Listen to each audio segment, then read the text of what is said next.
बाबू लालू प्रसाद यादव जी इस देश के नेल्सन मंडेला हैं और आज से वह जेल नहीं जा रहे हैं। जो भारतीय जनता पार्टी में चल गया वह राजा हरिश्चंद्र के बेटा हो गया और जो भारतीय जनता पार्टी में नहीं गया वह चोर हो गया। उनके पास कोई मुद्दा नहीं है। देश कैसे विकास करेगा, देश कैसे विकसित होगा, देश कैसे शिक्षित होगा। बीजेपी का क्या औकात है कि विपक्ष का आवाज को दबा देगा? उतना औकात अभी इस देश में नहीं हुआ है। वह छल कल से सरकार जरूर बना लिया, लेकिन हम लोगों के पास मुद्दा है। हम लोगों ने जाति आधारित गणना करवाया, हम लोगों ने लोगों को आरक्षण दिया, हम लोगों ने बेरोजगारों को नौकरी दिया। सामान्य लोग और सारे लोग मिलके उनको 97 से ही जेल भेज रहा है। क्या राष्ट्रीय जनता दल खत्म हो गया? क्या राष्ट्रीय जनता दल के विचारधारा मानने वाले लोग खत्म हो गए? क्या बिहार से समाजवाद खत्म हो गया? उन लोगों को अगर दम है तो वह आके बैठ के डिबेट करे शिक्षा पर, अगर दम है तो बैठ के डिबेट करे स्वास्थ्य पर, अगर दम है तो बैठ के डिबेट करे रोजगार पर।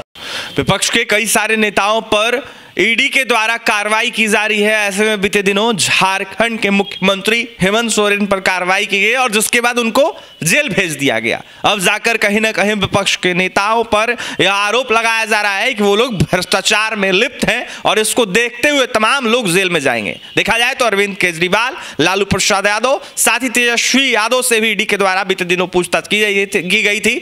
ऐसे में अब जाकर बिहार के उप मुख्यमंत्री सम्राट चौधरी का बयान आया इसको देखते हुए, जहां पर उन्होंने कहा है कि हेमंत सोरेन के बाद अब लालू प्रसाद यादव, तेजस्वी यादव की बारी है। हमारे साथ बात करने के लिए राजद विधायक रामवृक्ष सदा है, जुड़ेंगे, बात करेंगे। रामवृक्ष जी, अब जाकर जिस तरीके से खबरें सामने निकल के आ रही है इसको देखते हुए सम्राट चौधरी कह रहे हैं कि जिस तरीके से हेमंत सोरेन जेल गए हैं, इसको देखते हुए लालू प्रसाद यादव और तेजस्वी यादव को भी जेल भेजने का काम किया जाएगा।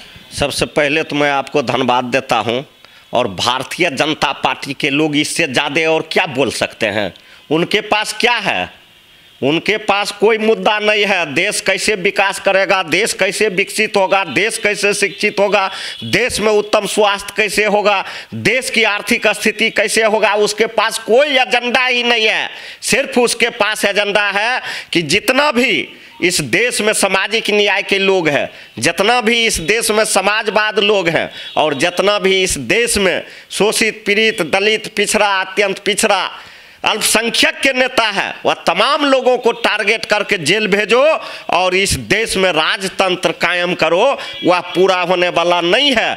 अगर कोई बोल रहा है कि हेमंत सोरेन को भी जेल भेजा गया, लालू यादव और तेजस्वी यादव को भी जेल भेजा जाएगा, तो वैसे लोगों से हम कह देना चाहते हैं, शायद वह लोग दिन में ही सपना रहे हैं। बाबू लालू प्रसाद यादव जी इस देश के नेल्सन मंडेला हैं और आज से वह जेल नहीं जा रहे हैं। उनको ये भाजपा वाला लोग, ये सामान्य लोग और सारे लोग मिलके उनको 97 से ही जेल भेज रहा है। क्या राष्ट्रीय जनता दल खत्म हो गया? क्या राष्ट्रीय जनता दल के विचारधारा मानने वाले लोग खत्म हो गए?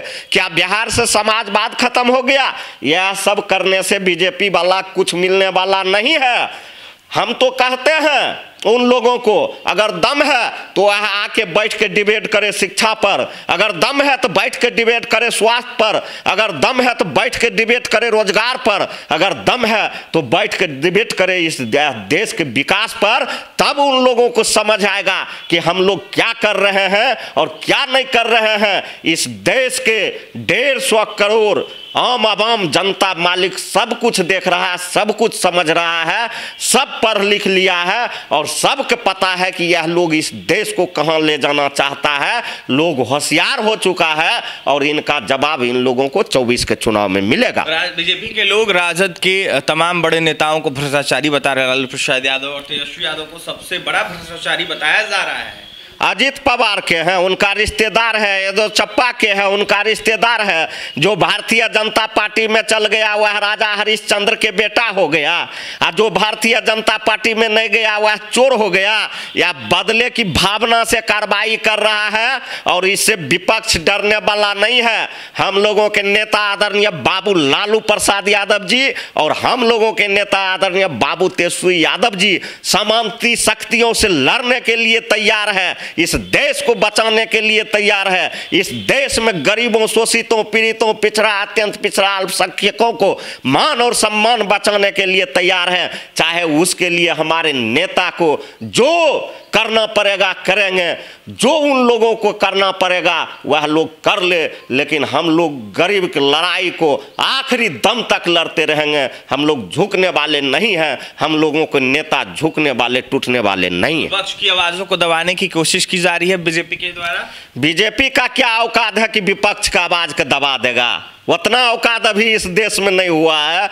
विपक्ष अभी भी बीजेपी से मजबूत है। हम लोग बिहार विधानसभा में अभी भी उससे मजबूत हैं। वह छल कल से सरकार जरूर बना लिया, लेकिन हम लोगों के पास मुद्दा है। हम लोगों ने जाति आधारित गणना करवाया, हम लोगों ने लोगों को आरक्षण दिया, हम लोगों ने बेरोजगारों को नौकरी दिया। यह लोग क्या किया है? औकात नहीं है इन लोगों को विपक्ष के दबा लेगा। बोलने का, हवाई फायर करने का कर रहा है, लेकिन उतना हिम्मत और औकात नहीं है कि विपक्ष को दबा लेगा। और विपक्ष को यह दबा सकता है, हमारी आवाज को यह दबा सकता है, हमारी लड़ाई को यह दबा सकता है, लेकिन इस देश के 1.5 करोड़ आम मानस जनता सब कुछ देख रहा है। उनको यह नहीं दबा सकता है, उनको यह जेल नहीं भेज सकता है, और उनको हम लोगों से यह अलग नहीं कर सकता है। भारतीय जनता पार्टी घबरा गई है और हार के डर से भागने की कार्रवाई कर रही है। रामवृक्ष सदा जी, आपने बताया कि जिस तरीके से सरकार जो है वो कहीं ना कहीं गलत तरीके से बीजेपी वालों ने बना लिया बिहार में, ऐसे में क्या लगता है नीतीश कुमार ने फिर से एक बार धोखा दिया है महागठबंधन को? वह आप हमसे पूछ रहे हैं, वह जाके आप जनता मालिक से पूछिए, जाके माइक लेके निकलिए देहात, आप पूछिए, आपको खुद पता चल जाएगा कि माननीय मुख्यमंत्री जी आदरणीय नीतीश चाचा धोखा दिए कि क्या किए, वह आपको जनता बता देगा। विरोध नहीं करेंगे आप लोग इसका, जिस तरीके से नीतीश कुमार ने ऐसा किया है, दगा दिया है? विरोध करने से क्या होगा? उसका फैसला जनता कर देगा। जनता मालिक है, जनता सर्वोपरि है, और इसके बाद हम लोग जनता के अदालत में जाएंगे और जनता इनका फैसला कर देगा। और इनका फैसला हो चुका है। जदयू बिहार से खत्म हो चुका है, बहुत जल्द जदयू खत्म हो जाएगा और भारतीय जनता पार्टी और राष्ट्रीय जनता दल गठबंधन का लड़ाई इस बिहार में रहेगा। 24 और 25 में झटका बड़ा मिलेगा एनडीए को, कह सकते हैं? झटका तो उनको मिल ही गया, झटका क्या मिलेगा? अगर झटका उनको बीजेपी के लोग कहता है अब की बार 400 के पार, अगर यह कॉन्फिडेंस उसको रहता तो काहे नीतीश कुमार जी के पैर में लटक गए, 400 के पार कर गए थे? भारतीय जनता पार्टी के लोग घबरा गई है कि हम चुनाव हार रहे हैं, इसीलिए यह जो है साजिश के तहत भागने की कार्रवाई से, कभी अपने सहयोगी दल ईडी से, कहीं सहयोगी दल सीबीआई से, ये सब लोग से रेड करवा रहते हैं कि विपक्ष डर जाएगा और हम लोगों का जो गलत जो काम है उसका उजागर नहीं करेगा और यह लोग डर के छोड़ देगा।